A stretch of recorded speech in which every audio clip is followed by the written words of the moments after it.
గౌరవ చంద్రబాబు నాయుడు ముఖ్యమంత్రి వర్యులు మరి నందికొట్కూరులో ఎన్నికల ముందు వచ్చేటువంటి వాగ్దానంలో భాగంగా ఎత్తిపోతల పథకం మా ప్రభుత్వం అధికారంలోకి వస్తే మేము ఇక్కడ ఎమ్మెల్యే గెలిస్తే ఎంపీ గారు గెలిస్తే మీరందరూ కూడా గెలిపించండి, అధికారం చేపట్టిన వెంటనే మెట్టూరు మండలం ఎత్తిపోతల పథకానికి మంజూరుకు నిధులు కేటాయిస్తామని చెప్పడం జరిగింది. మరి ఇప్పటికి దాదాపు 12 మాసాలుగా వస్తూ ఉంది. అక్కడ ఉన్నటువంటి రైతాంగం అందరూ కూడా పంటలు కరువు కాటకాలతో మరి నష్టపోయి గిట్టుబాటు ధర లేక ప్రైవేట్ అప్పులు బ్యాంక్ అప్పుల ద్వారా అప్పులు తెచ్చుకొని ఆర్థికంగా కూడా నష్టపోయేటువంటి పరిస్థితి మనకు కనపడతా ఉంది. అయితే కనీసం త్రాగడానికి కూడా నీరు లేని పరిస్థితి ఈరోజు ఉంది. అలాంటి పరిస్థితుల్లో మరి ఆ రైతులను ఆదుకోవడానికి ఈరోజు ప్రభుత్వం పూనుకోవాలని చెప్పేసి ఈ రకమైనటువంటి ధర్నా కార్యక్రమాన్ని మేము చేస్తా ఉన్నాం. మరి నిజంగా ఈరోజు మరి నీళ్లు లేవా అని చూస్తే ఒక పక్క శ్రీశైలం బ్యాక్ వాటర్ నీళ్లు ఉన్నాయి, మరి ఇంకొక పక్క ఎస్ఆర్ఎంసీ ఎస్ఆర్బీసీ ఈ నీళ్లు మొత్తం నందికొట్కూరు ప్రాంతం మీదుగానే ఎక్కడో కుందు నదికి పోతా ఉన్నాయి. మరి అనంతపురం కానీ చిత్తూరు కానీ కుప్పం కానీ ఆ రకంగా మద్రాసు వరకు కూడా ఈ నీళ్లు పోతా ఉన్నాయి.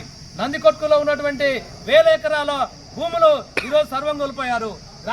గ్రామాలే 24 గ్రామాలు దాదాపు కాలేటువంటి పరిస్థితి. మరి అలాంటిది పక్కన ఉన్నటువంటి మెట్ట గ్రామానికి ఈరోజు నీళ్లు లేకపోవడం చాలా బాధాకరం. అందుకొరకే అనేక సంవత్సరాలుగా రైతులు ఈరోజు ఇబ్బంది పడుతూ ఉన్నారు.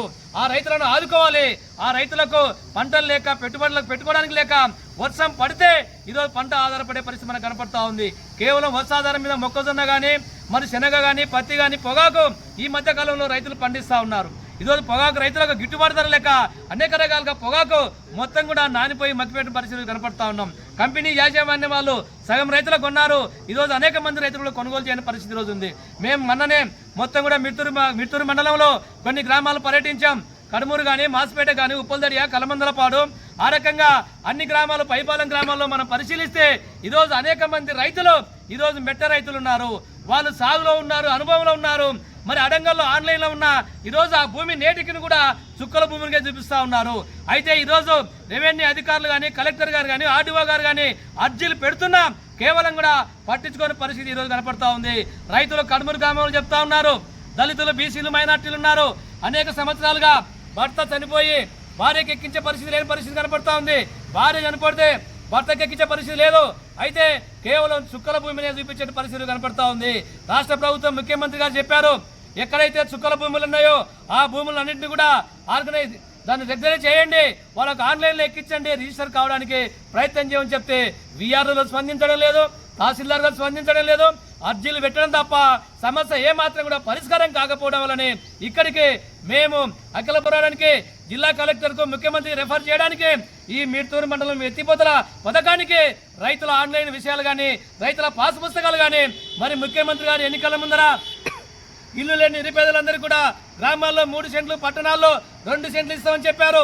అయితే నేటికి కూడా ఎక్కడ కూడా సర్వే లేదు, భూమి ఎక్కడ తీసుకోలేదు.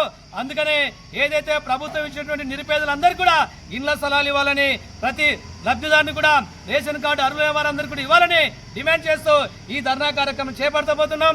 రాబోయే కాలం కనుక ప్రభుత్వం స్పందించకపోతే ఆర్డీఓ ఆఫీసును కూడా ముట్టడి చేయడానికి కూడా వెనకాడని చెప్పేసి హెచ్చరిస్తూ, నా పేరు Pikkili Venkateswarlu, CPM liberation party జిల్లా నాయకులు, నాతో పాటు ఎంసీపీ జిల్లా నాయకులు లాదరేస్ గారు మరియు మరిస్వామి గారు, ఐసా ఉమ్మడి జిల్లా కార్యదర్శి నాగార్జున గారు, జిల్లా నాయకులు కాటేపోగు సామన్న, నరసింహులు ఈ కార్యక్రమంలో తదితరులు పాల్గొన్నారు.